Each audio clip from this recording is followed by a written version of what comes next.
Hello guys, good morning. Sa video lang po natin ngayon guys ay i-update ko lang po kayo sa pina-repair sa akin na gestating pin. At ito na po siya guys.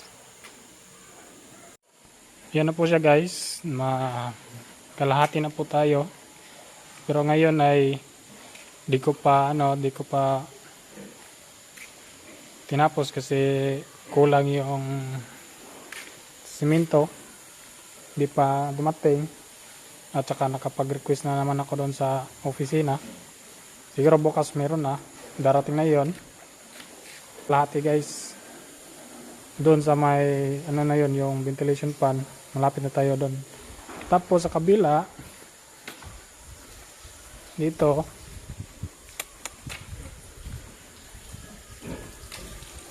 nilagyan ko na ng mga inahin.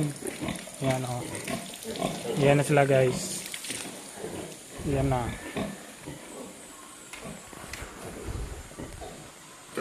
Hanggang doon. Dito kulang pa ng dalawa. Lalagyan ko ito mamaya. May 10 pa kasi akong itatransfer dito. Tapos dito, ang gagawin ko ngayon dito ay babanlawan ko ng sabon. Yan o.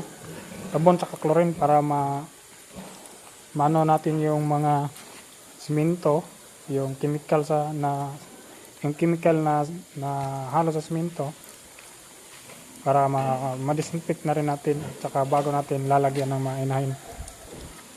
Itong gamit natin yan guys, chlorine at saka sabon yan guys.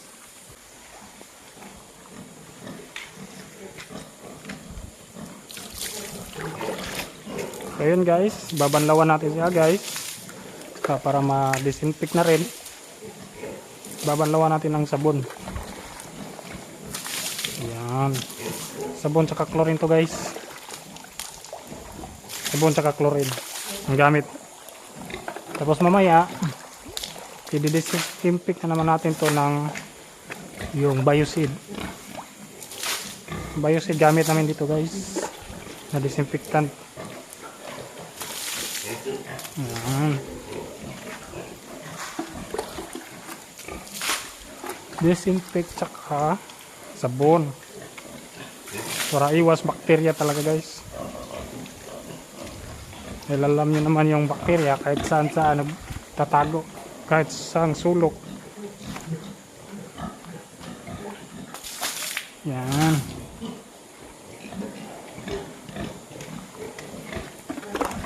para iwas sakit sa ating mga alagang baboy. It's better to disinfect bago lagyan ng mga inahin.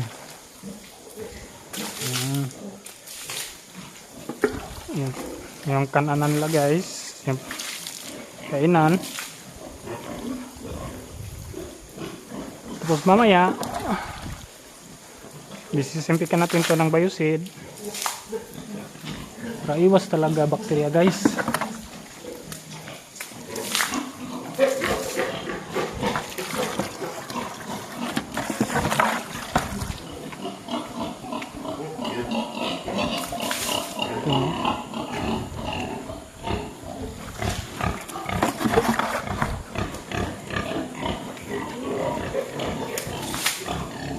Dito guys, ang i-spray lang natin mamaya ng guys, yung biocid dito, itong feeder nila. Biocid na gamitin natin sa feeder. I-sprayhan lang natin, gagamitan lang natin ng knapsack sprayer.